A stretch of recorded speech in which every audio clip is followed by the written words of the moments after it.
I made it.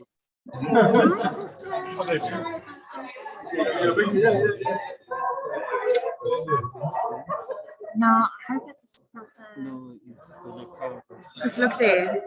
oh,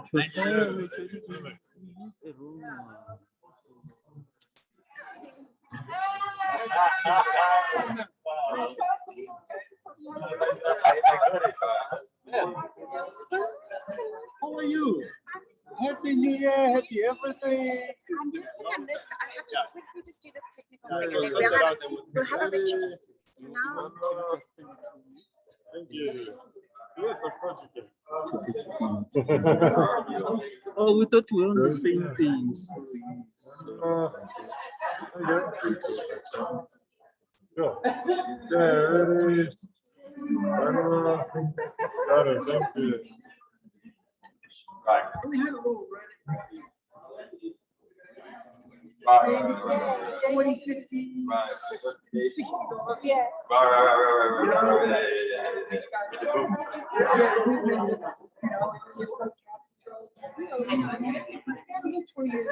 Right. Okay, I think we need to start. Okay. I know there's people.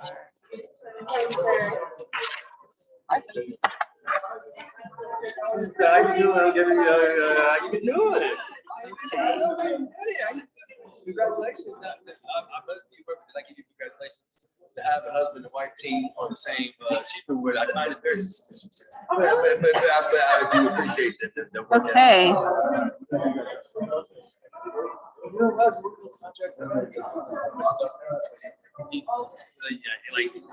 told people, I got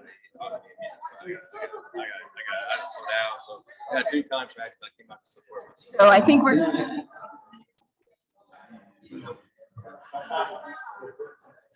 Test.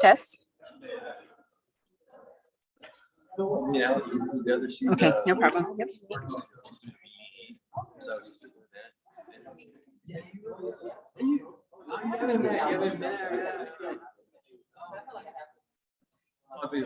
Yeah. So yeah, it's my position. So you bet, Saman. Yeah, man. Saman Davis.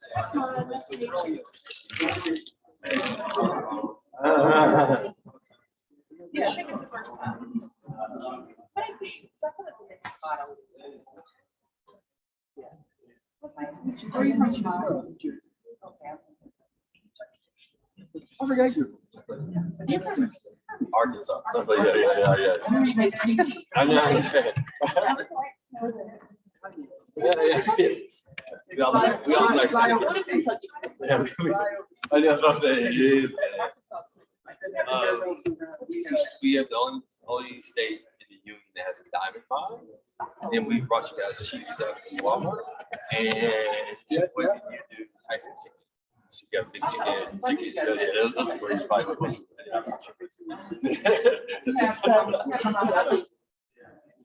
Look, you got, oh, you guys got the crazy. Yeah. Okay. So I think we have a little bit of an echo. It is that time, so we're going to get started shortly.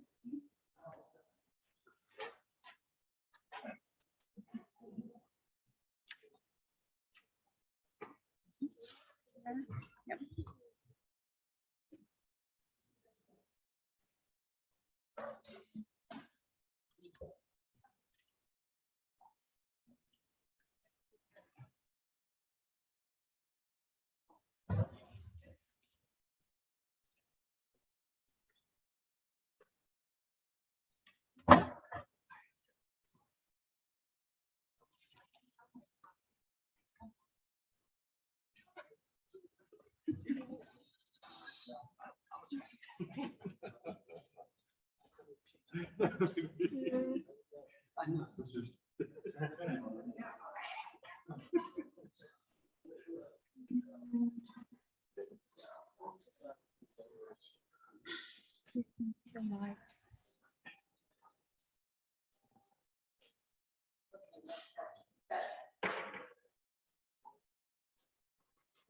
Okay. Test. Yeah. Well, welcome, hello, good afternoon. Welcome to our 2022 Black History Month program. My name is Ishanda Fennell Latwala, and I will be today's host or the actual MC for the event. So it's a pleasure to see everyone. Thank you all for joining the audience, as well as our online guests. We appreciate your presence. So Black History Month, a number of you should know that it's an annual event throughout the month of February. It's celebrated throughout the United States and Canada and has expanded to other regions around the world.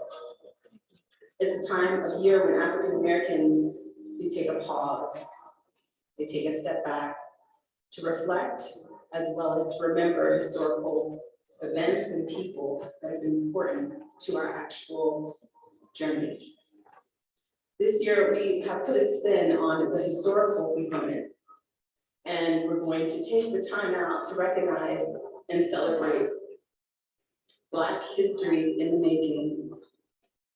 So you'll hear from some of our 2022 change makers, as well as get an opportunity to hear from two esteemed speakers a little bit later in the program.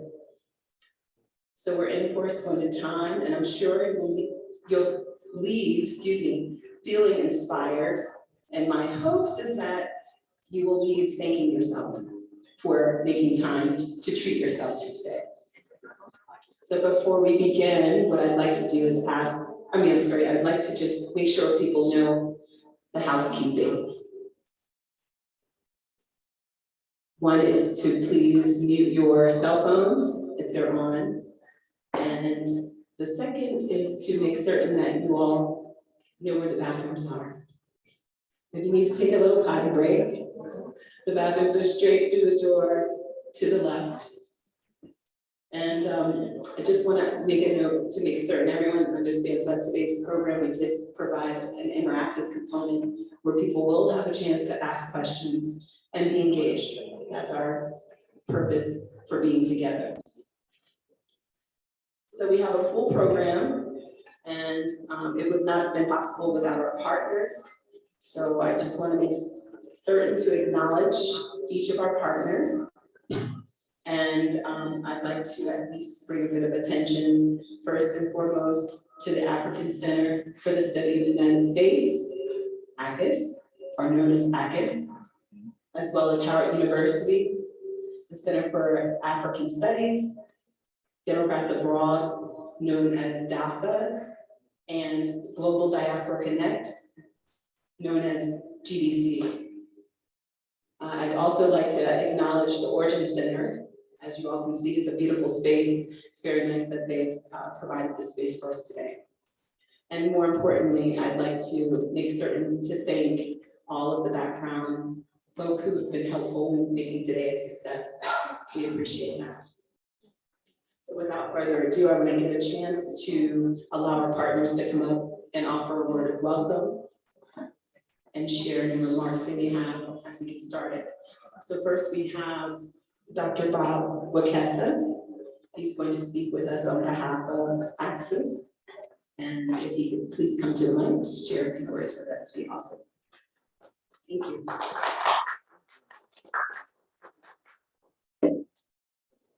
Thank you very much, Shanta, and thank you, colleagues, friends, for making time today. I think as we are streaming in, we were a bit, those who have been in isolation and so forth. It's awesome seeing people in person in life after having seen each other on small screens that sometimes freeze. Sometimes you are reminded to unmute, or sometimes you are code shading and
We can hear you now. Okay, good. Yeah. Should we test the mic? That was the problem with the mute.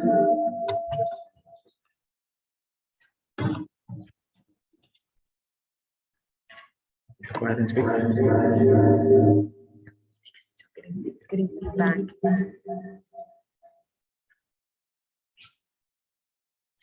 Move the mic somewhere else. They will be able to.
If you have the computer unmuted and the microphone going at the same time, it's two microphones at once, and that's why you're getting the feedback. So unless your standing microphone is connected into the computer, it's going to keep doing that. Hopefully that helps.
So this is with the mute off. Can you hear me?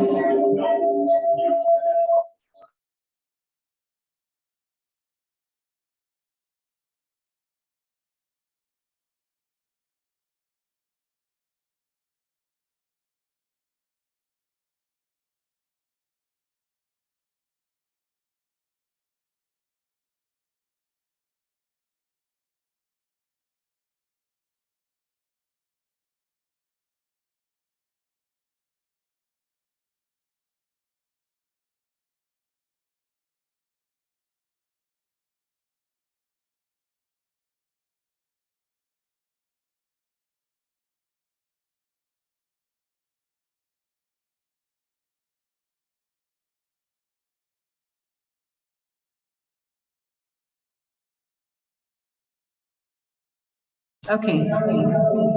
This is mute on.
Those of us online can't hear anything.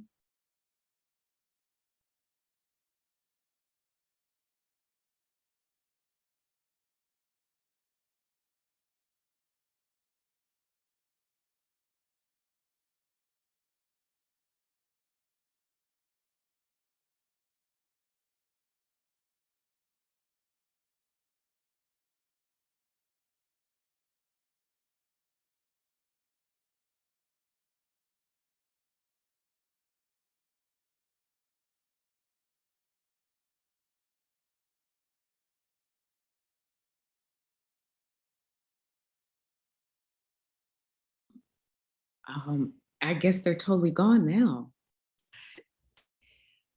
It's you and me and our Okay. audience. Okay, there we go. So the issue is they can't use the in-room microphone unless it's running through the computer itself. Otherwise, it's two microphone inputs at the same time. That's why it's creating that feedback. Because there's a computer with a microphone right there that's coming through, and then there's the sound that's coming from the mic that's throughout the whole room. So they're going to either have to connect that external microphone through the computer or not use it at all. And then we can still kind of move with the program just so we're making some progress. So our next organization, our partnering organization is DASA, Democrats Abroad, and Jay Scott is going to offer a word of welcome.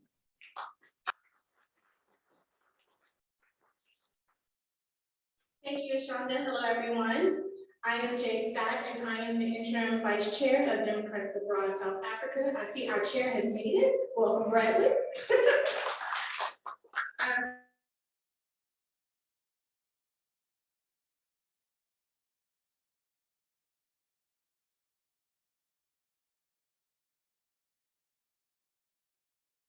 to give Americans a democratic voice so that they can elect democratic candidates by mobilizing the votes overseas.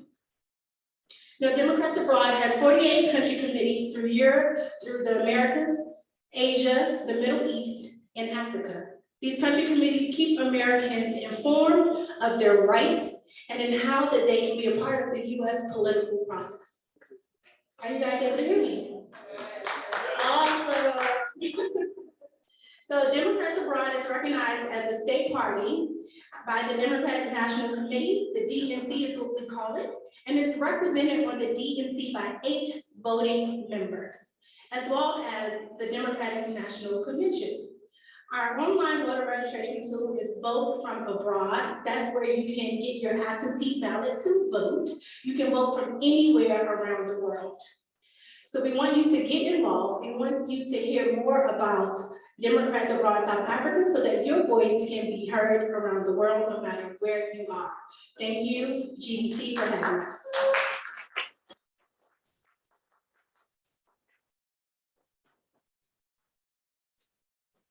Thank you, Jay, and thank you from all of our partners. We appreciate your words. And we're going to move right along. We're going to move into the meat, or as I say, the icing, maybe I should say the cake. So the icing on top is our speakers. We have 2 speakers today, Dr. Krista Johnson. She's, again, Howard University, the Center for African Studies. She's going to actually speak with us first, and then we're going to turn it over to Natalie Burke, who is with Common Health Action. So I will give the mic back to Jay. She's going to do a brief intro of her bio, and then we'll hear from Dr. Johnson shortly.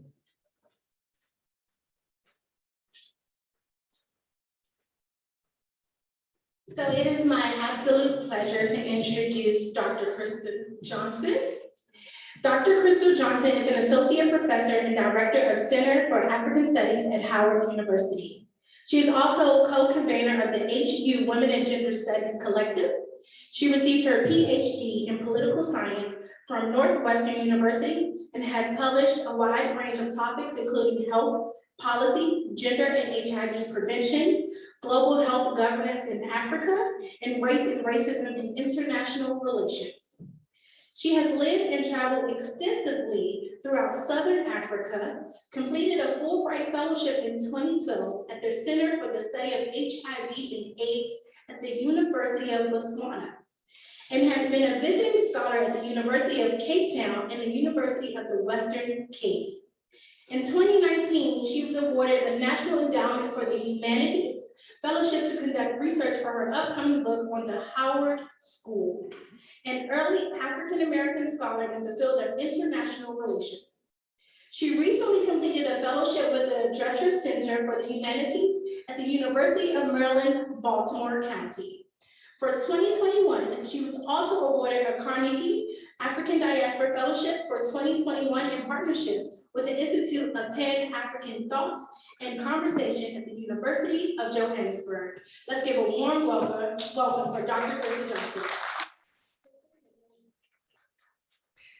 Thank you very much for that introduction. I hope everyone can hear me.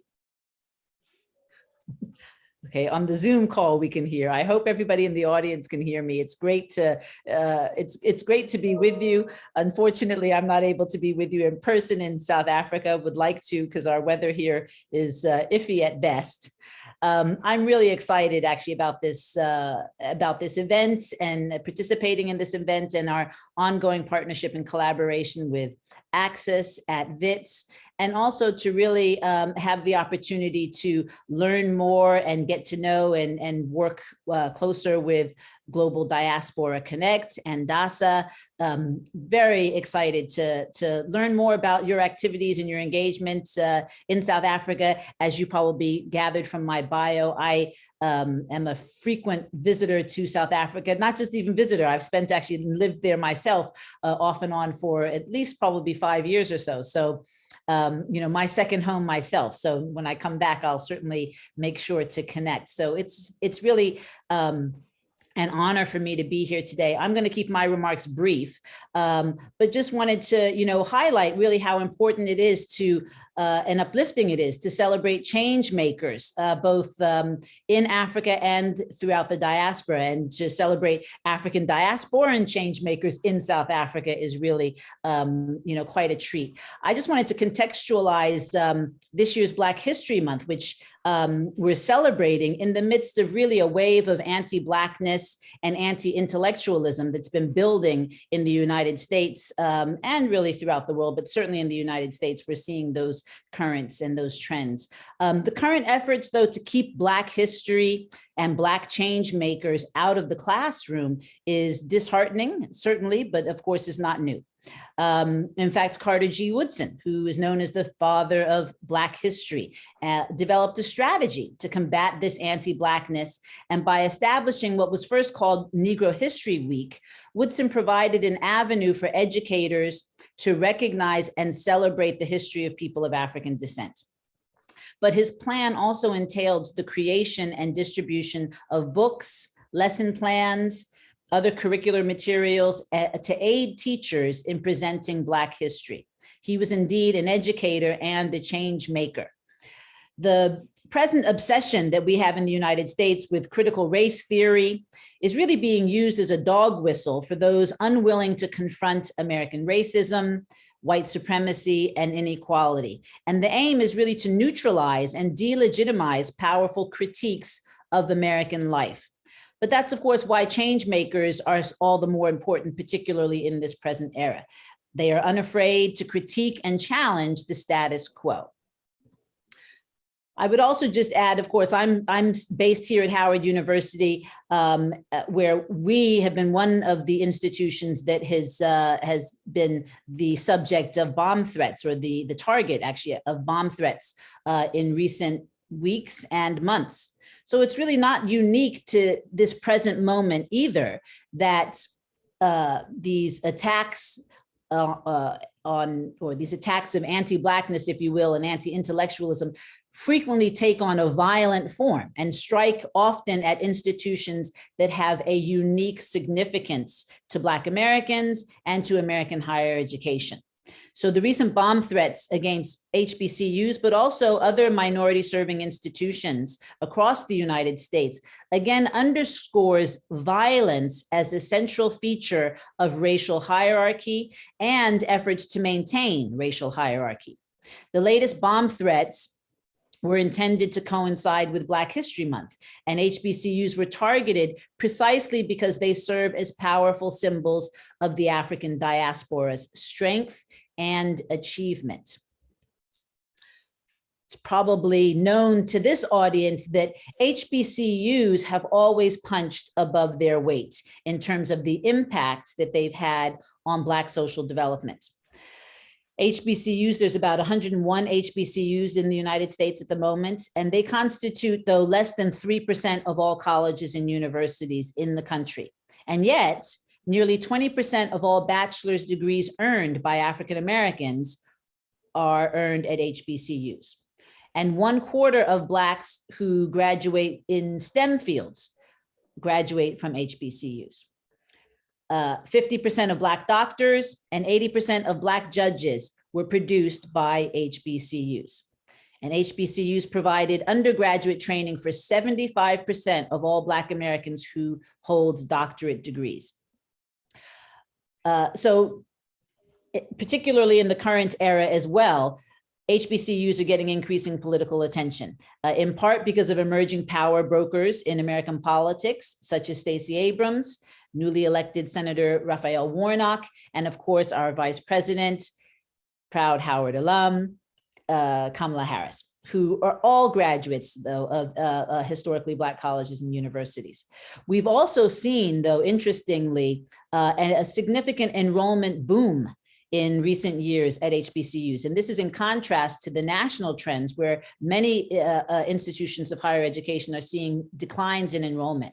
And in fact, that's the opposite at HBCUs, driven in large part by greater social and political awareness on the part of the African American community, the Black Lives Matter movement, but also increased in funding and financial support and growth of our endowments has really driven that boom as well. So let me just say or highlight that, part of, I think, what makes HBCUs unique is our mission to educate and develop not just successful people, but change makers, young people who go out into the world and make a difference. So it's not just, measured by your success, but how you contribute to society and also, as I said, really push back against the status quo. So the present moment is indeed a precarious one. We're celebrating Black History Month in the context of really a wave of those who are pushing against Black history, pushing against Black intellectualism and Black achievements in very significant and important ways. But it's a moment that certainly then requires change makers, those willing to think outside of the box, to critique not just American life and American society, but the status quo, and to offer alternative models of both social, political, economic engagement. So I'm really excited to hear today from our change makers, from those who are being recognized in the audience today, and to learn more about their contributions to, I'm sure, South African society and life, but also, of course, the global community. So I'll end there. Thank you.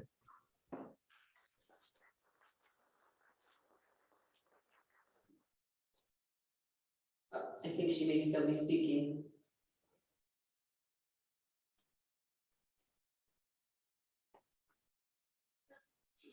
Okay, awesome. Thank you so much. Thank you, Dr. Johnson, for those remarks, and of course, specifically doing a great highlight of what is required in terms of continuing to kind of lay the ground for change making, not just in the US, but around the continent. And I think that leads to our next segment, which is to hear from Natalie Burke. She is a change maker, and she's in line with this month's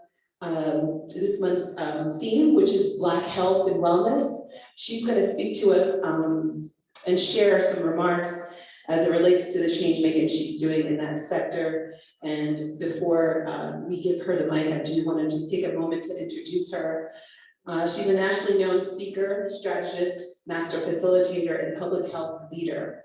Natalie Burke is the president and CEO of Common Health Action, whose mission is to develop people and organizations to produce health through equitable policies, programs, and practices. In addition to serving as the primary architect of Common Health Action's Foundation for Equity, Equity, Diversity, and Inclusion, online course and certification, Natalie serves as a co-director for the Robert Wood Johnson funded Culture of Health Leaders program. Natalie believes that to alter our collective health destiny, we must change our language, challenge deeply held beliefs about equity in our society, and accept the role we each play in the production of the public's health. So she's a powerful sister. I have my own personal experience working with her while based in the Washington, D.C. area. And it's an honor and pleasure to introduce her and to hear her words for us today. Natalie? Thank you so much, Ashonda, for having me. And I am going to attempt to share my screen. I need for the host to enable screen sharing because I do have slides.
Yes,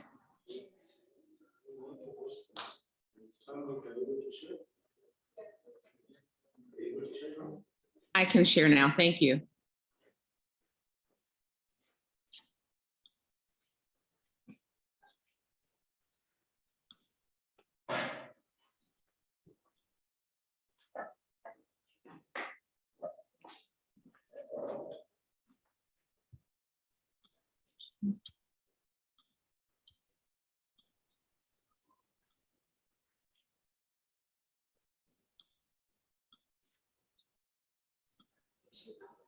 Got it? You can see, okay?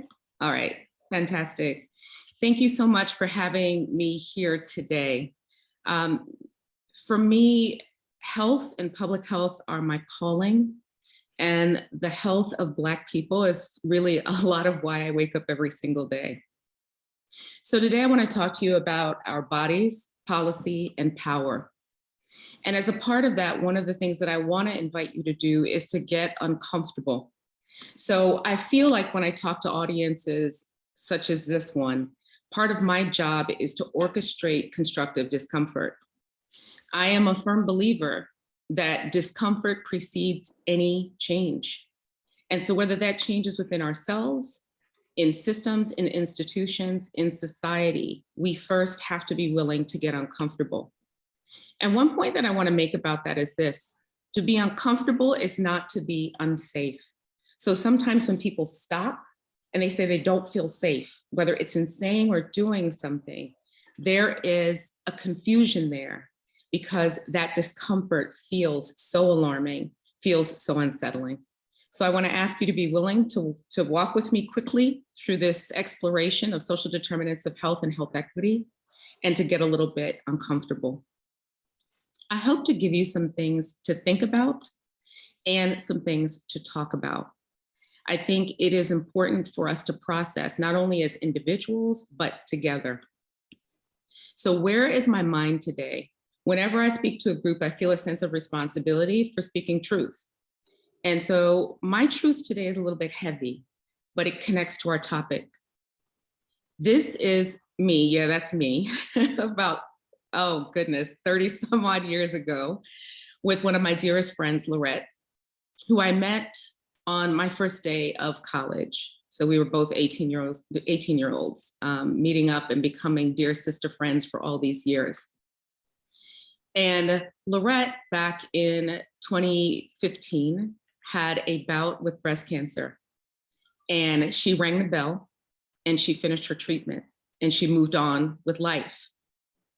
2 years after that, in 2017, we were at a basketball game at my alma mater at the University of Maryland. And at halftime, she stretched. And when she stretched her arms, she grabbed under her armpit. And I said, "What's wrong?" And she said, "Oh, I'm back in the gym, girl. I've been working out really hard." Okay, that was on a Saturday. Sunday morning, she went home. And when she woke up, she went to raise her arm and couldn't get it above her shoulder. Monday, she went to the doctor. He said he didn't like it. Tuesday, she had additional testing, and Wednesday, she started chemo. Now, I have, from that time until now, 5 years, been with her as best as I can every step of the way, and spent every moment with her in her metastatic breast cancer journey. January 7th, we exchanged text messages. I was just checking on her as I normally do. And this says, "Hey girlie, how was the week been so far?" This is me asking her. And I said, "I'm recovering from the Burks because I had my family with me for the holidays." She said, "Can't talk now, sweetie, but my body has had a really rough week. To say that I'm drained and exhausted is an understatement. We've essentially run out of treatment options. Hospice is coming to visit on Sunday. Wish I could talk, explain more, but I'm just so tired, sis, love you." Now, to say that this is heavy on me is an understatement. But I refuse to stop delivering the message of social determinants of health, health equity, health inequities, and the way that Black bodies experience this in the United States and ultimately throughout the world, partly because of Lorette. So one of the things that I want to say to you is this: Black bodies are not broken. Systems, institutions, and policy are broken. Often when people look at health inequities, there's an inclination to want to say and to think that there is something innately and inherently and genetically wrong or inferior about Black bodies, and that is not true. Anti-Blackness is what drives that thinking, and it really drives what we see in terms of inequities in systems and institutions. In fact, we see this play out in the management of pain, the disproportionate and inequitable management of pain.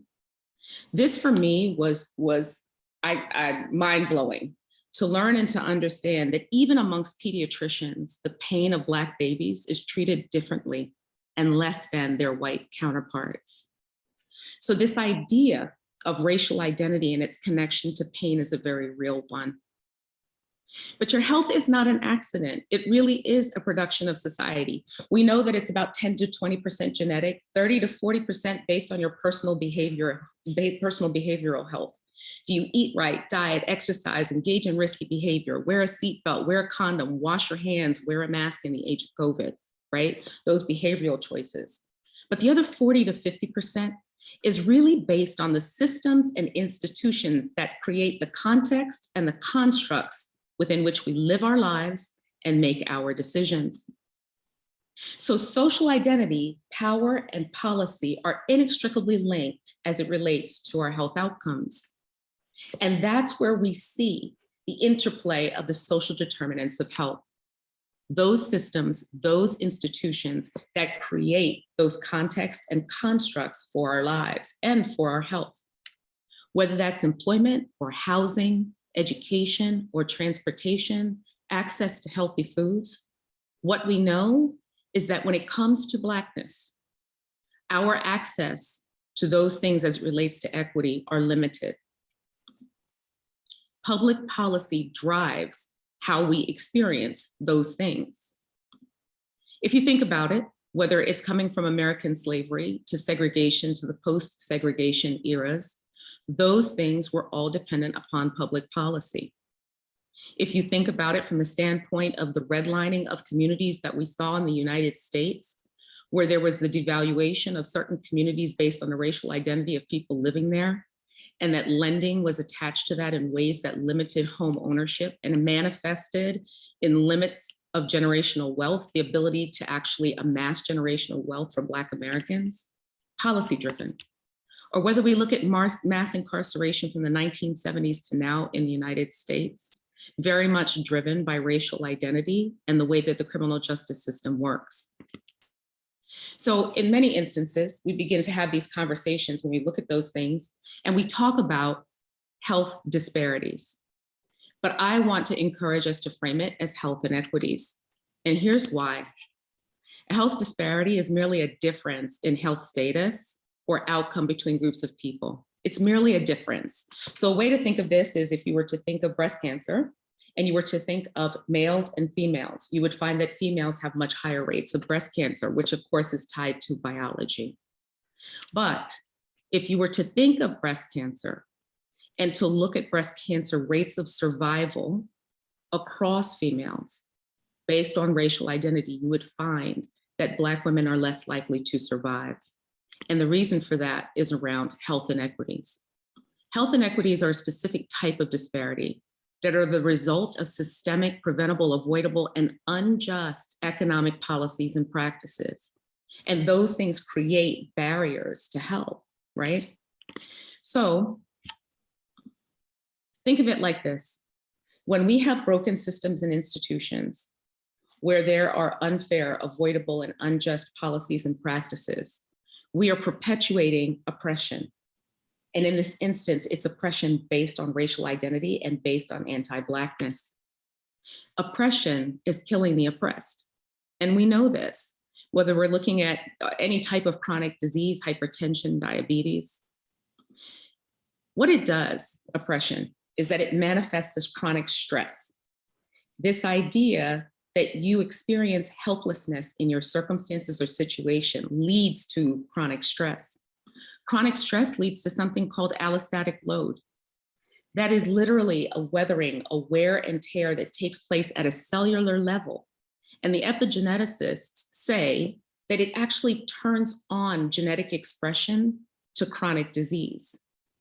So when you think about it, and when we talk about rates of maternal mortality and infant mortality for Black women in particular, it is connected to the persistent oppression experienced by Black women in this country before they are even born, while they are in utero in their mothers. The fact that we have the rates of maternal mortality for Black women that outpace every other group speaks volumes. Because again, remember I said, Black bodies are not broken, systems and institutions are. So the goal for us is to move, to create that change, that uncomfortable change, that moves us from a place of health inequities to a place of health equity. And health equity, this definition comes from Dr. Kamara Jones. This assurance that people have those conditions, those systems, institutions, contexts, and constructs where they can get to their best possible health. That's what health equity is really about, recognizing that all people deserve that. So in that, health equity requires us to provide all people with fair opportunities to achieve their best possible health. So when I say this, people stop and they say, fair? What's fair? It's a matter of opinion. You can't measure it and it's subjective. I push back against that and I don't agree with it. So fair is not what you think it is, and it's not what I think it is. Fair is actually whatever is necessary to get to the best possible outcome. Fair, in terms of equity, means that you are doing whatever is possible for an individual, a family, a community, a population to get to its best possible outcome. So how do we do that?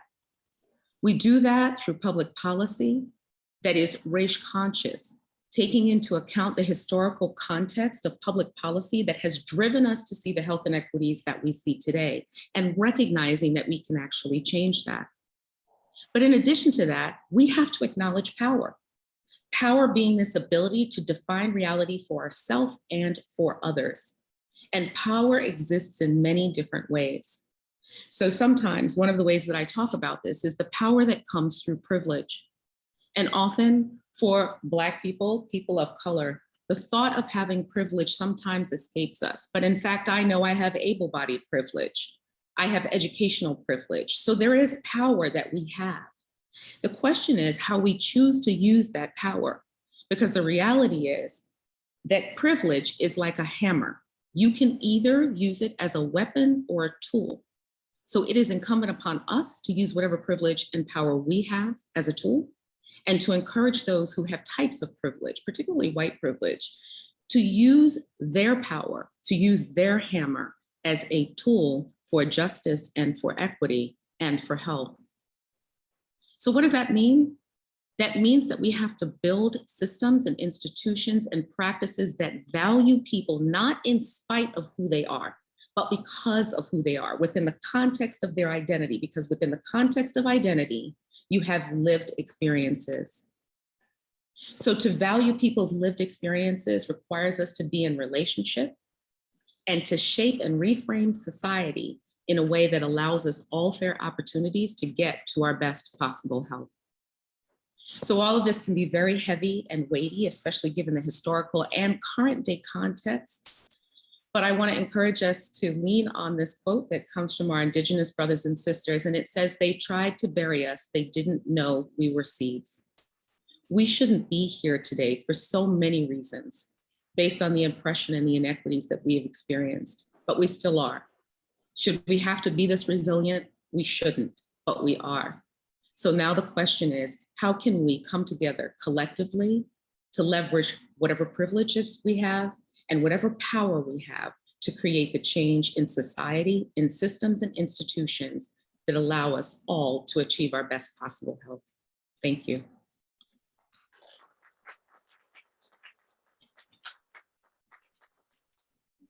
Thank you so much, Natalie. That was awesome. That was everything that I expected, and always educational, informative, and keeping us in this moment.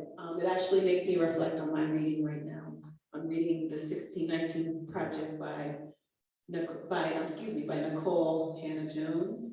So it speaks a lot to a lot of the disparities she's speaking of in that book. So it's great to have that voice from the health perspective, and specifically as it relates to Black health and wellness in 2022. So there are a number of slides I think all of us would love to see. So hopefully the recording will be able to reflect back on them and use them as we go forward. So thank you. So at this moment, we have a few minutes. I know your time is short, Natalie, but we do have a bit of time on the agenda to ask questions. If there are any questions within the audience as it relates to either the remarks shared from Natalie or shared by Dr. Krista Johnson.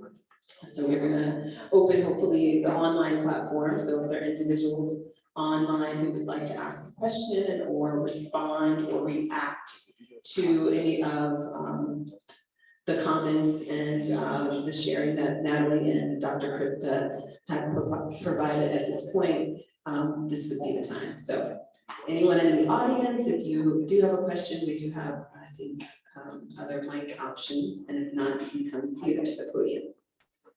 And I think we need to check online to see if there's anything coming. Awesome, okay. So if you were, I think on the chat. So our tech team, if you're able to, I guess, reflect the questions, I can try my best to read them, or should I can come back there, I have a mic. So let me know what works best. We do have a question in the audience. 1 second. Right, I think my question to both Natalie and Krista, although they seem to have disappeared, but I guess they're hearing, yeah. And that the question is, first of all, thanks very much for very informative, deep, and new perspectives that we don't consider all the time.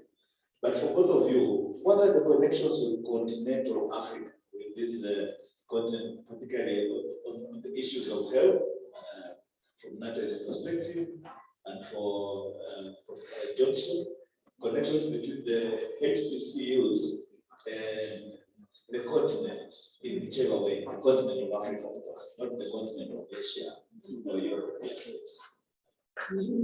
Thank you. Could you repeat the question for us, Ishanda? Yeah, so that's Dr. Bob Lukesa. He actually just would like to know a bit more, I'm sorry, he would like to hear any thoughts that you might have as it relates to, Africa specifically, in terms of Black health, wellness, and then as well as for Dr. Johnson in relation to change making, or specifically around the importance of keeping that link between Black History Month and how it impacts the African continent.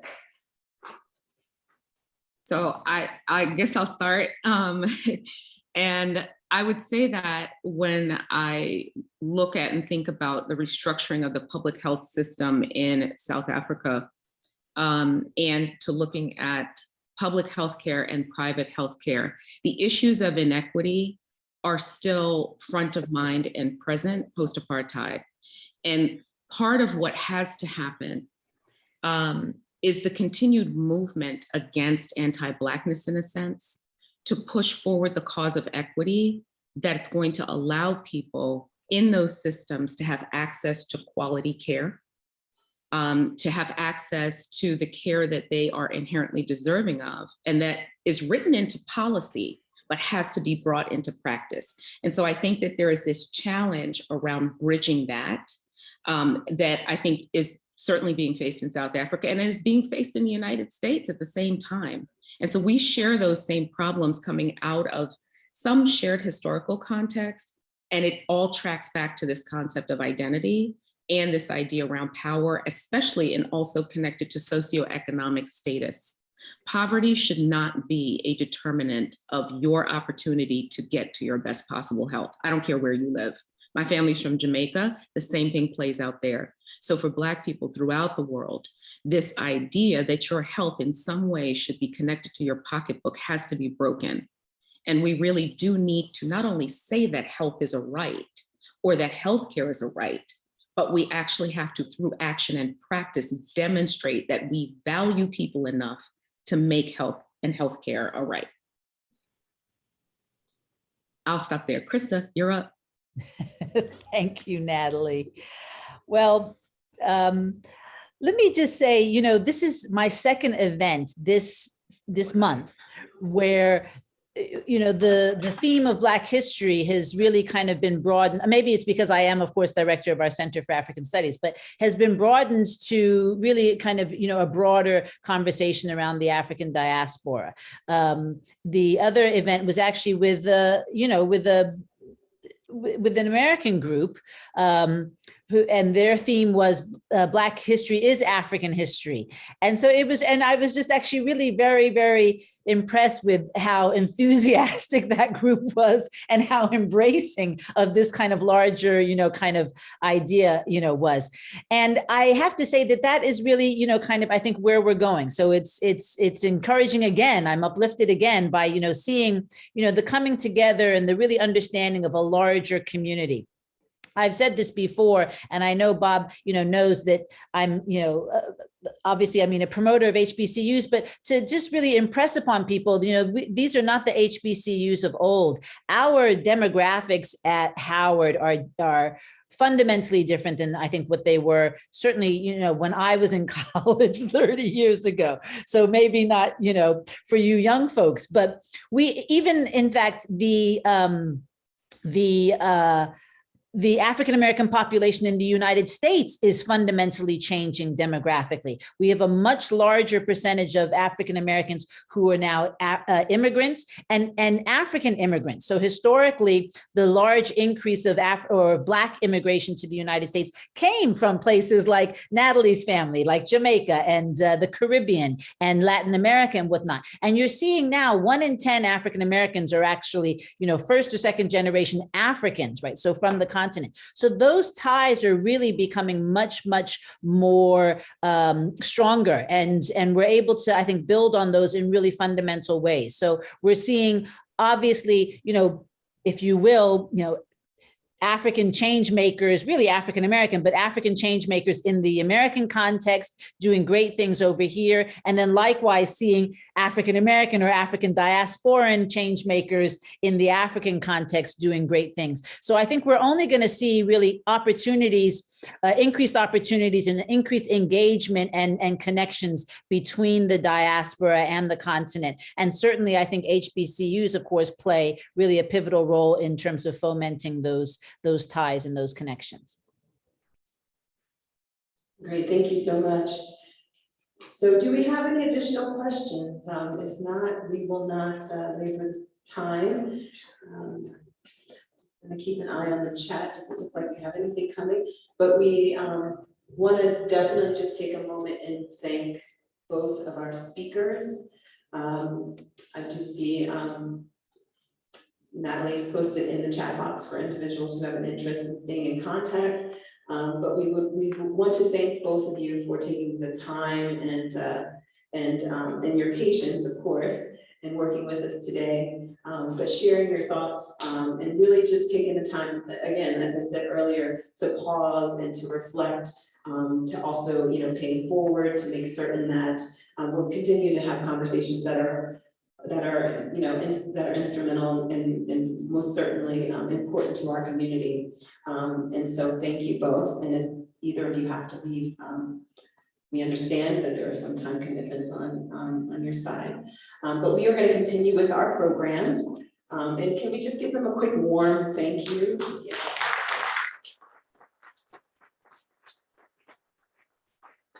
Definitely appreciate that. So we're going to continue with our program.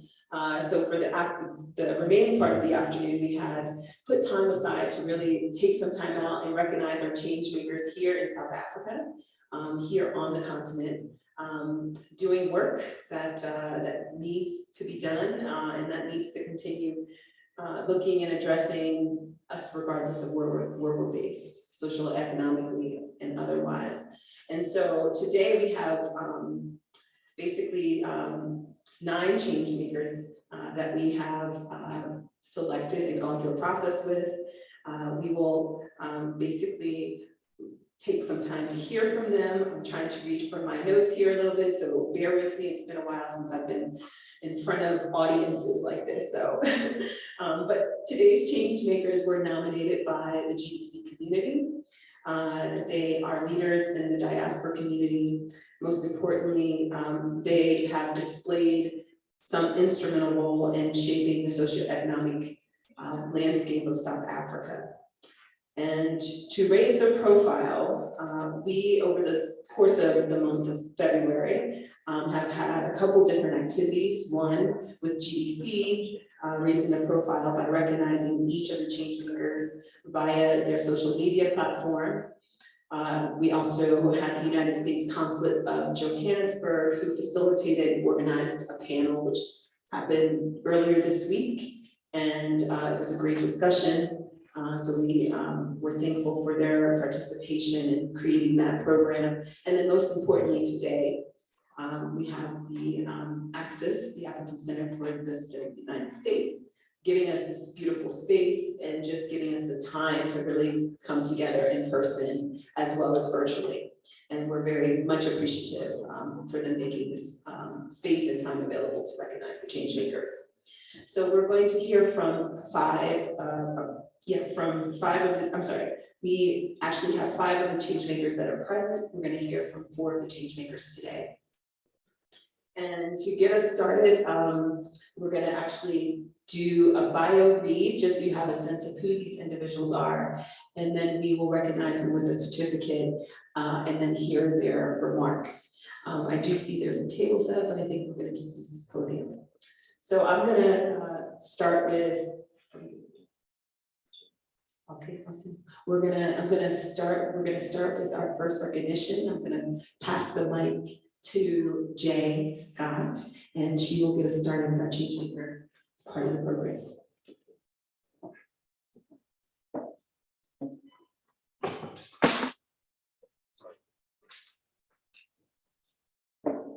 So our first change maker for 2022 is Dr. Julia Peplum, and I have the honor of introducing her and reading her bio. Dr. Julia Peplum is the founder and managing director of Edmedzo. The company was established in 2009 with the purpose of providing turnkey solutions with the construction fraternity in South Africa and beyond the borders of South Africa. As a woman entrepreneur, she has won several awards and earned recognitions both locally and nationally. In 2019, Julia won the NAFBI Top Women Achiever of the Year Award. This is an annual recognition to the top women entrepreneurs in the construction industry. Dr. Julia Peplum acquired her master's degree in business leadership at the School of Business Leadership at the University of South Africa, also known as UNISA, in 2014.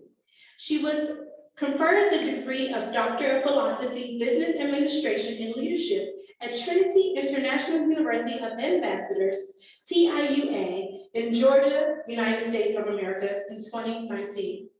Julia has vast knowledge in project and strategic management and has gained this experience through working on various projects at UNICEF. She later migrated to the UK, where she worked as a language practitioner in various government departments.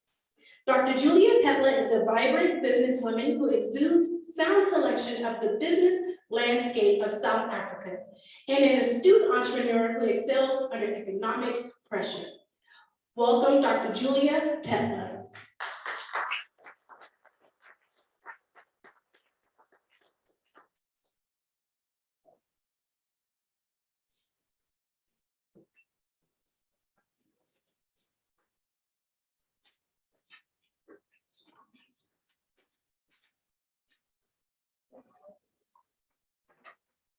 So Dr. Julia Peplum, this is a certificate of recognition and appreciation for making an impact on the socioeconomic landscape of South Africa.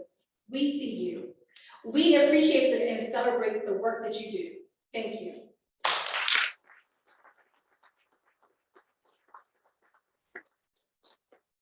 So now Dr. Julia will give us a few words.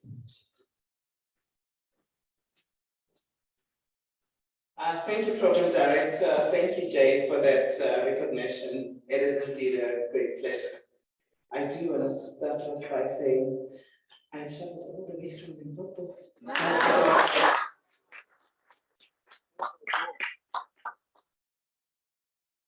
And you'll understand why as I go through. Thank you once more, Program Director, for this recognition. It means a great deal to me. Ladies and gentlemen, distinguished guests, all protocol observed. As introduced, my name is Dr. Julia Peplum, and the founder and managing director of Untitled Trading and Projects. But before I get into the order of the day, I think it's important that I give you a perspective of how Ameza was established, so you get to appreciate. A couple of years ago, without me giving away my age, those who knew the late Professor Kara Asmal, who was then the Minister of Education, decided that there should be measures within technicons and universities. And unfortunately, I was not able to secure employment as a result of that measure. And I saw it as an opportunity for me to migrate to the UK in pursuit of other things. And I picked the wrong time really to come back to South Africa. I picked the time, if you know what happened, 2009, 2010 were hit hard by economic recession. And every door I knocked, people were excited to receive me. However, they couldn't match my salary expectation. And I thought, given the background I had in education and the experience I would have acquired throughout the years, really in the business sphere, and I thought, if I'm struggling to get work, how much more about an ordinary South African? And that led to the formation of Untitled Trading and Projects. When we started the business, we're a strategic sourcing organization. And I think within a couple of months after we started, and at the time that we started in the context of South Africa, if you know what youth means between a certain threshold. So I was within that threshold of being a youth. And everybody thought I was really, really young. And to get into the space I got in, which is what I'm going to introduce now. So we would deliver excellent results within a short space of time. So we had a turnaround time of 38 hours, and everybody wanted to know, who is this young Black South African? And fast forward, our clients were excited. They gave us an opportunity to get into the maintenance and refurbishment space. And oh boy, did we not blow their mind. And as a result of that, that led to the formation of a department within the organization, which was focusing now on construction. And if you are South African, you probably know that it is a male-dominated industry. It's tough for women to enter the space. And we had to, as a woman entering the space, you've got to double prove yourself of your worth. You've got to work twice as hard as a man, and something that I think we were geared for the task, and we did, and we're still doing excellently well. And I think today's recognition really speak to the work that we do. But just to give you a bit of background about the work we do, And that's a part where you get to understand why I traveled all the way from Limpopo. So our headquarters are in Central. We operate in Limpopo as well. I'm originally from Limpopo. So we are currently building or involved in the building one of the biggest roads. It's the Machinery Road, to assist the commercial vehicles use or divert from our town so that we can keep our roads in our town as clean and as smart as possible. So that's the reason why I'm coming all the way from Limpopo. And another thing that is very pivotal to me receiving this award and being recognized is the importance of lifting women as one rise, because we've got a very few players in the industry. A couple of years ago, we were given an opportunity to do a project at one of the biggest mines, the DBS Anglo-American, the Venetia Underground project. And the biggest challenge I had was the women did not meet the criteria in terms of technical skills that were required. And the client said to me, "We're not gonna allow these women to work here." And I said, "The project is mine. I get to make the decision. If I'm willing to take a knock for this woman." But I'm saying it so you understand the role that one plays in terms of bringing in women into the space, because in South Africa there's a saying that says, "Watinti abafazi, watinti bokoto," you empower women, you empower a nation. The first way to start empowering women is, empowering the nation is through empowering women. And another time. Okay. All right. So on that note, I want to thank you for recognizing me and for the work that I do in the communities where I serve, in terms of wanting to transform not only the roads, not only the buildings, but the women, and make sure that we're bringing more young women into the space. And I thank you for that. Thank you.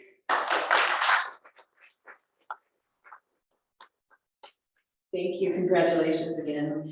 Next up, we actually have Tulani to be recognized. It's Tulani Mbata. I'm going to read a very quick bio, shorten it just a little bit, and I'm sure your words and comments will help fill us in where I may not have included all of the detail.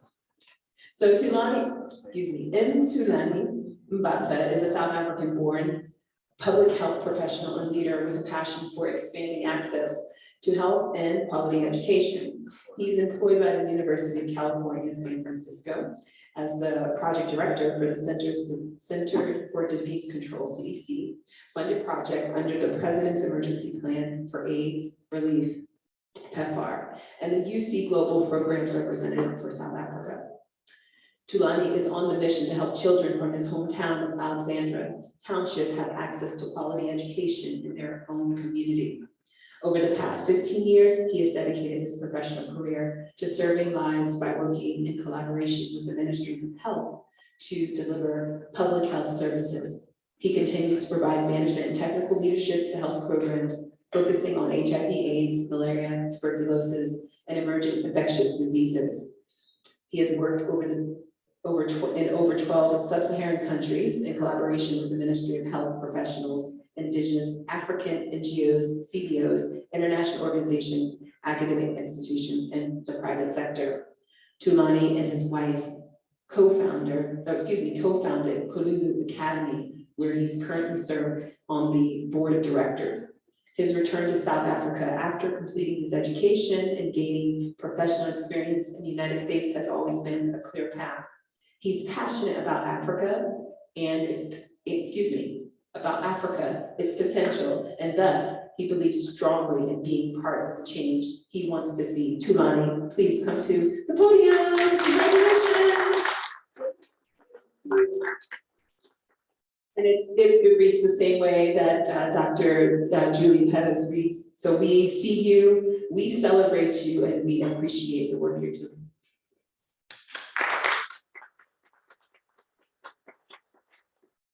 Also thank GDC, Ishanda, the team, and also the Center for the Study of the United States. I think to me this is really important because again, it just symbolizes the hard work that goes into what happened at Hululu Academy in Alex. I wouldn't do justice to just speak by myself. I would invite my partner, Wahida, because again, she is someone who's the brain behind a lot of what is happening. And I'm sure at some point she'll come up as well, but I think we need to just combine ourselves just to save time. Wahida was the one person who was going in hostels in Alexandria, looking to recruit students in places that I've never been, even though I grew up in Alex. And I was just so surprised, but of her resilience and passion to really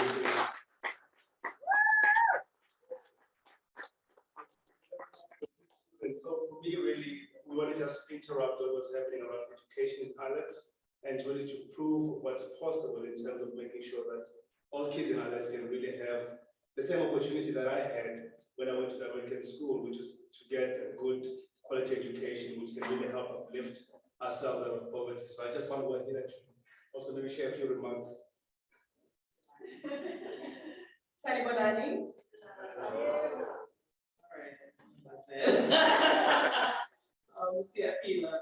It is a pleasure to be in front of you all today. Thank you, Tulani, for passing the mic. I just want to thank everyone for this honor.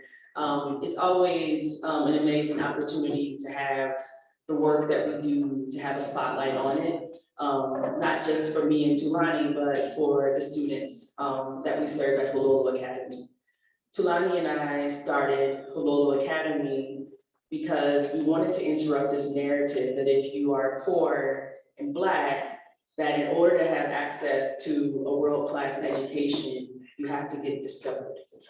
Tulani was essentially discovered on an abandoned bus on London Road in the Alexandria Township. There was a gentleman who was exploring Alex. I still don't know exactly what he was doing there. That's never really come out in the story, but he happened to be a teacher at the American International School in Johannesburg. And he just was curious one day and went to go see what's taking place on this bus. And essentially that turned into Tulani getting a scholarship to the American International School. And that's great for Tulani. And it really changed the trajectory of his life, but he just happened to be in the right place at the right time.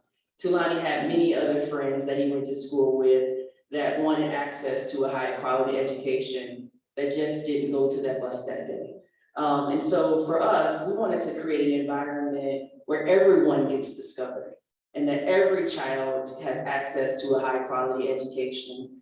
When we set out to build Hululu Academy, we also wanted to create a place for our own children, because often you'll find people who are doing really great work in communities like Alex, and they've built something that is good enough for the children of Alexandria, but their kids go elsewhere. And so we really wanted to create a place where we would be proud to send our own son, and our firstborn is here. Temba, he's holding the camera right now.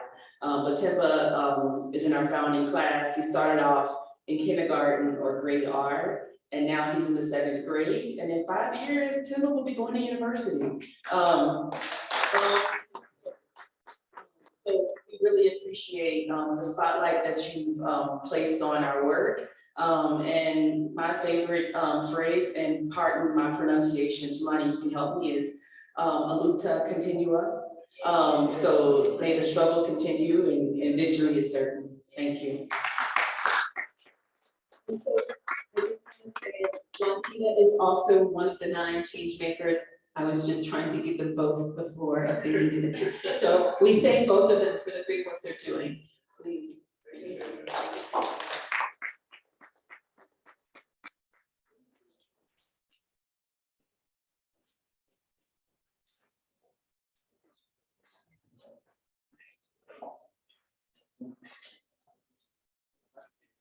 So our next change maker is Mr. Saman Davis.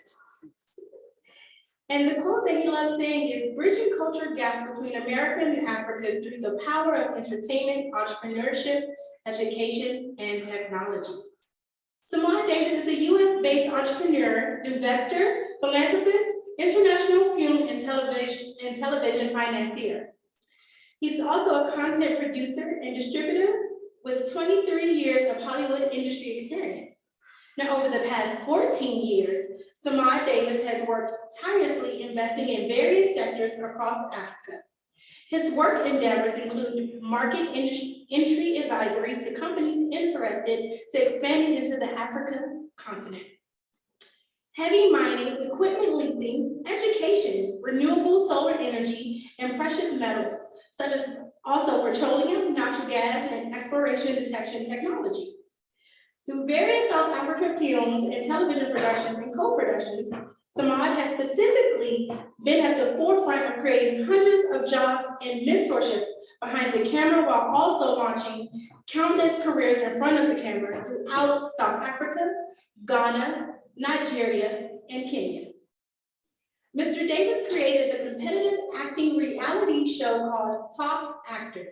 He went on to produce the first South African independent film of two of South Africa's top actors, Altabis Lawrence and Antwanda Kani. The film Love by Chance was released in 2017 in cinemas across South Africa, the United States of America, and currently lives on Netflix. The film was recognized as the winner of the Houston Black Film Festival, winner of the 16th Urban Media Makers Film Festival, and an official selection of the American Black Film Festival, also known as ABFF. Saman has played an instrumental role in elevating contemporary South African film and increasing global recognition of South African actors. In 2020, Saman partnered with South Africa Film and Television Royalty, Shona and Connie Ferguson of Ferguson Films. Through a partnership with Netflix, the team went on to produce and distribute, well, as we all know, King of Joburg. King of Joburg ultimately became one of Netflix's highest viewed series in South Africa and lives on the Netflix top 10 list of several weeks globally. Now, the King of Joburg was nominated and won 3 awards at the 2021 Hollywood and Africa Prestigious Awards, the HAPA Award in Los Angeles, California, taking home Best Outstanding Drama TV Series, Africa. The Best Lead in a TV Drama Series as well, Shona Ferguson, and Best Supporting Actress in a TV, Cindy Mahalungu. A testament to the team's commitment to export South Africa's talent in Hollywood and beyond. Throughout Saman's various global relationships, he has married the various business sectors as he is involved in seamlessly. I would like to welcome Mr. Saman Davis.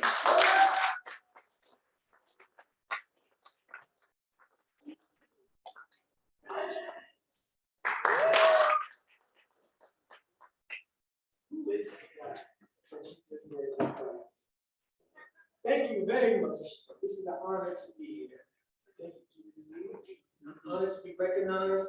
I always say every day I think about my progress and being on the other side of the planet.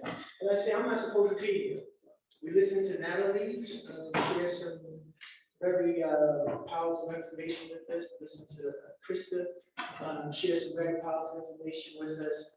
And when I think back, again, I say I'm from North New Jersey, and I'm not supposed to be here. So every day that I'm blessed to wake up, I pray, I meditate. I say, how can I make an impact today? And the impact doesn't mean all of the stuff that was written on the Bible. It just might be a smile to somebody sitting on a curb, and you might like their day just because you smile at them. You know, so every day I look at how can I make an impact? How can I make the world a better place by utilizing this gift that I have called life? And I mean, I'm just grateful and honored. And I would like to also say this. I think as a people, as a, you know, from the diaspora, we have to get rid of tribalism. Because tribalism is playing a huge part in why we're still struggling to find our position in the world. We're all human beings. We're human beings first. We're spiritual beings having a human experience, is what I like to say. And so when we decide to come together, don't worry about somebody's from Nigeria, somebody's from Jamaica, somebody's from Kenya, somebody's from South Africa, somebody's African American. The minute we decide to utilize each other's resources, education, know-how, network, you know, the network is your network, right? The minute we decide to do all those things and collaborate, there's no stopping us. I mean, we're resilient people. Again, I said I'm not supposed to be able to think about, you know, our ancestors who were dropped off on slaves, you know, taken from slaves, dropped off in Jamaica, dropped off in Brazil, dropped off in Haiti, dropped off in America, South Carolina, North Carolina, Virginia. And now here I am back here in Africa, collaborating with other people who are from Africa in different parts. I've been to 16 countries. I've been blessed to travel out, break bread with people from different parts of Africa. And I will say, we are all human. We have the same things in common. So let's break down the tribalism, because that's the one thing that gets in our way to make progress. I don't care where you're from, either good spirit, good energy, or bad energy. If you're good energy, I want to connect with you and utilize me in any way possible for the greater good. So thank you once again. I appreciate this. I'm humbled, I'm honored, and I'd just like to say hi, Mama.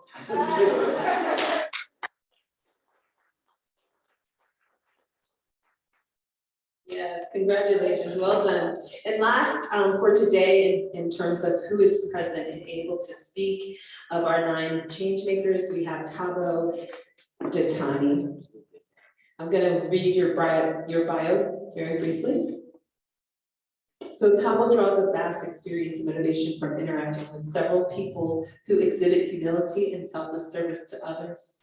His philosophy in life is to encourage others not to settle for less. He desires that people become change agents for the greater human good. His interest and purpose are putting together teams to address socioeconomic challenges of communities. He likes working on projects that create opportunities for individuals and communities to thrive. His community involvement in youth development started when he was 15 as a youth leader in his hometown, Atteridgeville, Pretoria. Thabo is the founding member of Black Science, Technology, and Engineering Professionals, and advocacy mouthpiece for internship training. B-Step was successfully raised approximately 6 million rand for internship stipends. Mr. Datani is the founder of and chief architect of the Dr. Judy Rashid Education and Leadership Center in Village Park, South Africa. As the executive director, Thabo is eager to drive cultural exchanges between the US and South Africa with a focus on socioeconomic and educational development. Thabo has an MS in agriculture economics, BS in chemical engineering, and from the North Carolina and A&T State University. He also has a bachelor's in law from UNISA. Thabo, it's a pleasure to present you with the certificate and to congratulate you again on a job well done.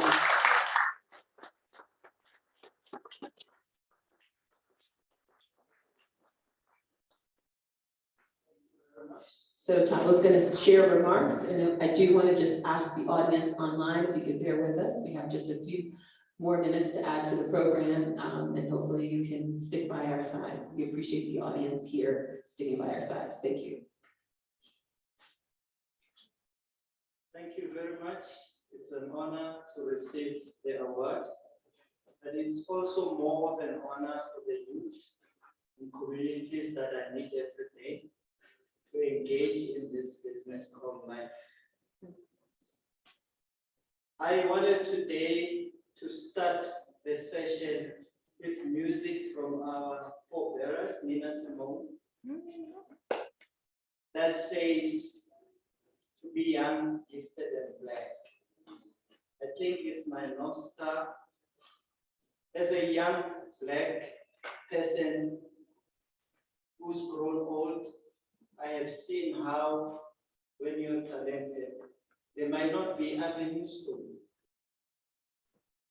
What happens after? It's a life of distress, of depression, of pills, of alcohol. You can name all those things. When I listened to that music, and last year I sent so many of my friends the music of Nina Simone because as a revolutionary,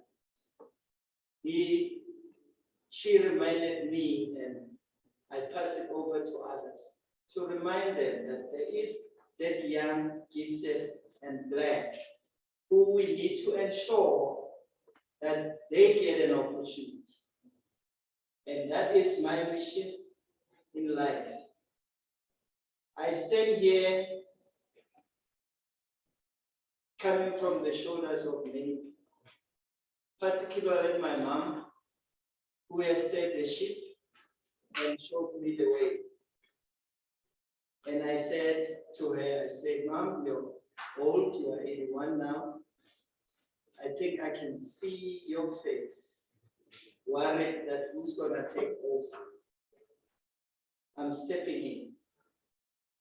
I know I've done this before, but the moment I took the spirit from her and the baton from her, I felt at peace to be doing what I'm doing. In 2012, I decided as soon as I get a little bit of money, I'm gonna build a center.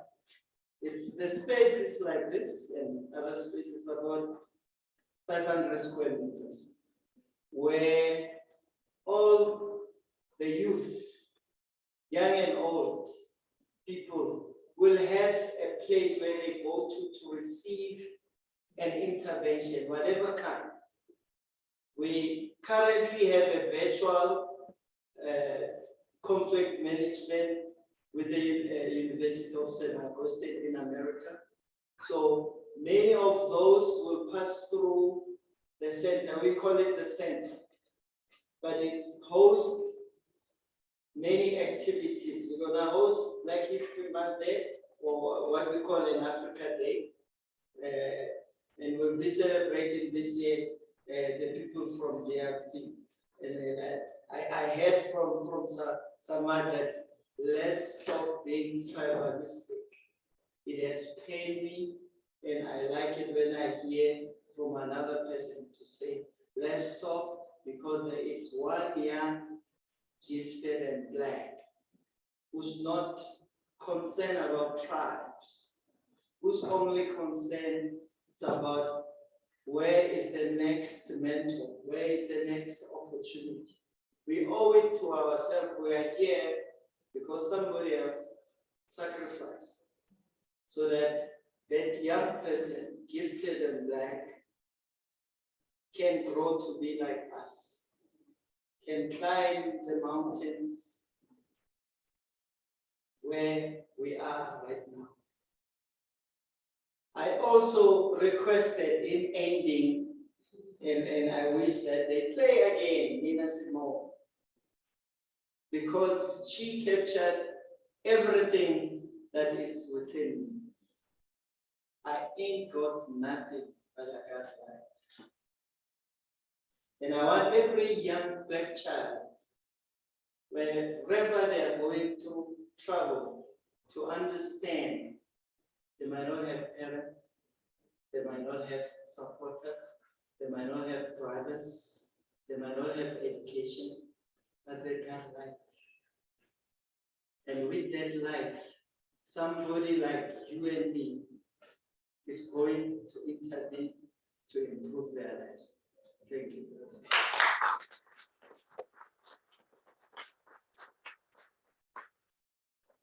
Okay, we're coming to the end of our program, but it was an honor and it is my pleasure to recognize each of the individuals here today. In addition to, we have 4 others that were not able to make it. I do want to at least mention their names. We do have videos. We will see if we can play. Oh, we have 2, okay. So I just want to recognize the 4 who were not present. We have Bowie Damba. Maybe saying that incorrectly, forgive me. She's in the cosmetic beauty industry. Sheree Robinson, she's in the travel and tourism industry. Mary Lee Harris, she is a manufacturing model. She was in the hair and beauty industry. And Tuani Price, she is a wine curator. So she's in also the entertainment, or I'm sorry, the travel tourism industry. And so we will not be hearing from them specifically, but we're going to hear just a few accepted remarks from them for their recognition.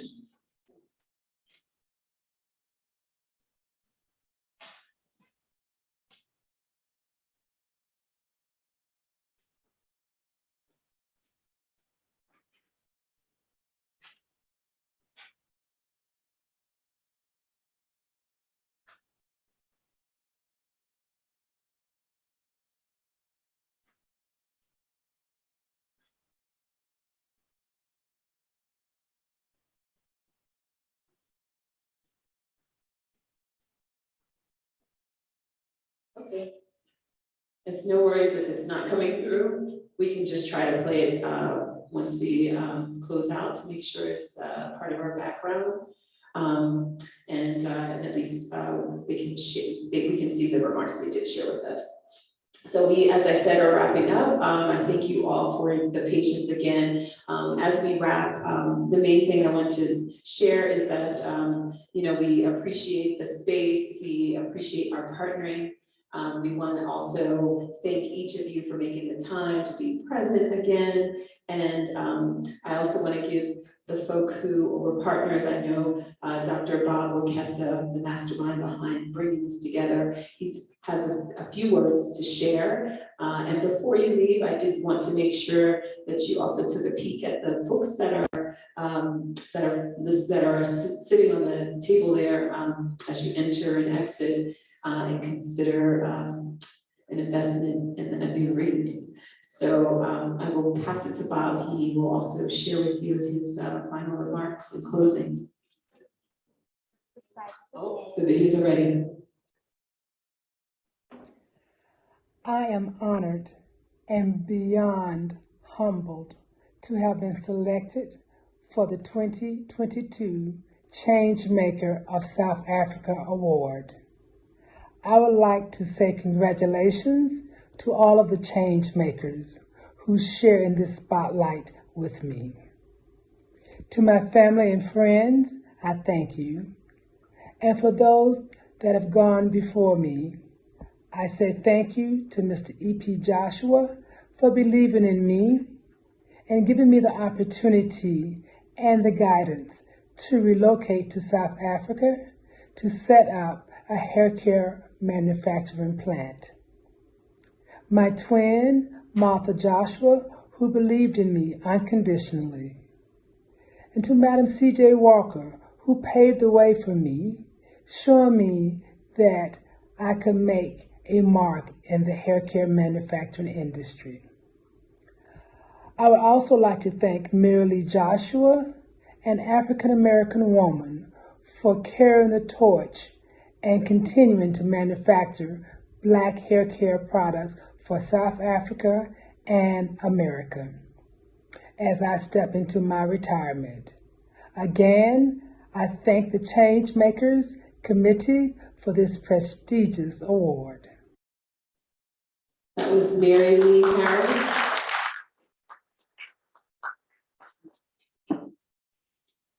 There may be just one more. Hi, my name is Twani Price, and I'm living in South Africa. I am super excited to accept and to be recognized as 2020.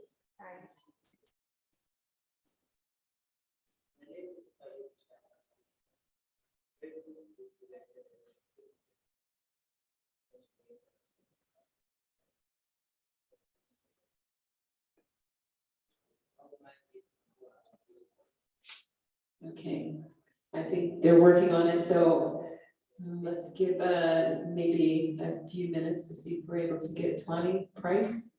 And I guess in the interim, everybody doing okay?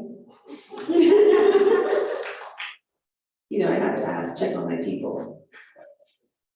Yeah, it's been a pleasure. I mean, it's like I said, I'll just share, you know, kind of, again, what I mentioned in terms of our being apart for so long and not being physically present.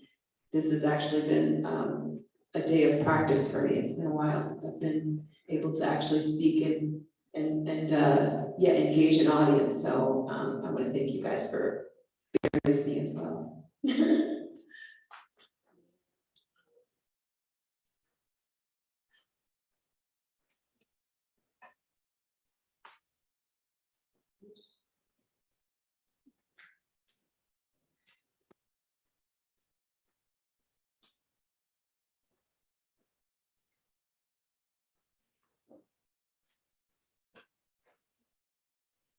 Okay, I can share just a little bit, hopefully before the video comes on. The book that I mentioned, out of ACUS, it's a new release, and it's the title is Africa's Policy Toward the U.S., the Biden Era. So you all, I haven't had a chance to, see the meat inside, but I'm looking forward to, having another to read on my read list. So consider just taking a peek before you head out tonight or this evening, and maybe add it to your book list. And congratulations to the center for a nice piece of work.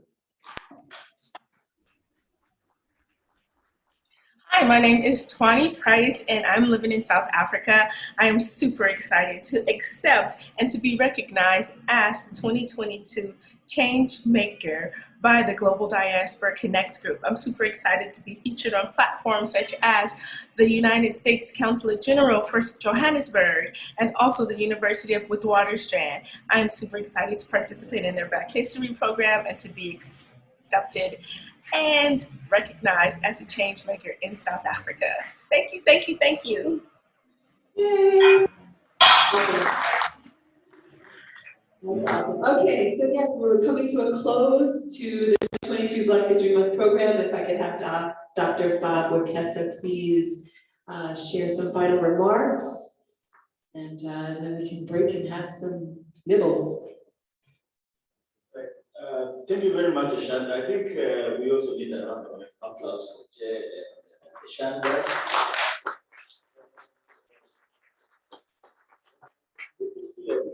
You worked very hard and might miss out on the recognition yourselves, but you made it happen, and we are glad that this is come to pass. I think my first word in our concluding is one that we're very glad to be working with Global Diaspora Connect since we met with Kari in 2020, and we are looking to go places in even making this Change Makers initiative even better in 2023. I think we'll be putting our heads together to see how can we make it even better, put it on a bigger stage in the years to come. Let me just mention two things quickly. One is that we've been thinking very hard with our African diaspora colleagues, sometimes called old diaspora, sometimes called new diaspora, sometimes called historical, sometimes called contemporary, sometimes called African Americans, sometimes called American Africans, and many things also, in the mix. And in fact, as we are celebrating the change makers today, one of the things that was coming through here in a university setting is how do we theorize this? How do we undertake research on the change makers and the contributions they have made? Which methodologies do we use? How do we get all this into classrooms, into books such as this, and so forth? So in a nutshell, and that we not also just want to have events only on Black History Month, which also happens to be February, which happens to be the shortest month of the year. And for that reason, we are thinking of creating an African diaspora desk at the African Center for the Study of the US. And so that this initiative is all year round, rather than being an event in February. And that there are many things we can do together. I think we're all creative minds. We can have an event every month. We can have books being produced very frequently. We can have many other initiatives. And I think we'll be reaching out to Global Diaspora Connect, to DASA, to American Society South Africa, and to many colleagues here to see how we can work together to have an office rather, with a coordinator, with facilities, a computer, a desk, office space, a business card, and the capacity to travel around to make things happen around the year. Thank you very much. So I think the last point that I would like to make is that the African Center for the Study of the US, as I mentioned earlier, turns 4 years next month, in fact on the 10th.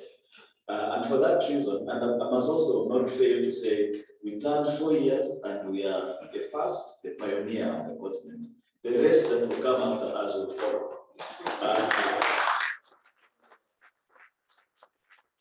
We would be happy to help those who are coming behind us, but we are number one. And in addition to that, what we are also saying is that we have a celebration, in fact, a commemoration on 31st of March at the Vitz Club, which is not too far from here, so that we're able to see the other side of the university. And we want to welcome all of you to come join us for this 4th year anniversary, and so that we can break bread together, as we say in Africa. Thank you very much. Okay, that's a wrap. Thank you all. It's been a pleasure again. Thank you for coming out. Get home safe. We have some nibbles there on the side, so please indulge. And if I could actually have the change makers come to the front so we can take some photos. And thank you to our online audience. We appreciate the engagement. We miss you in person, but we know you are here with us in spirit. Be well, everyone. And if anyone would like to have a tour of the Origin Center, there is a tour guide on standby if you'd like.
want to alert us that the meal is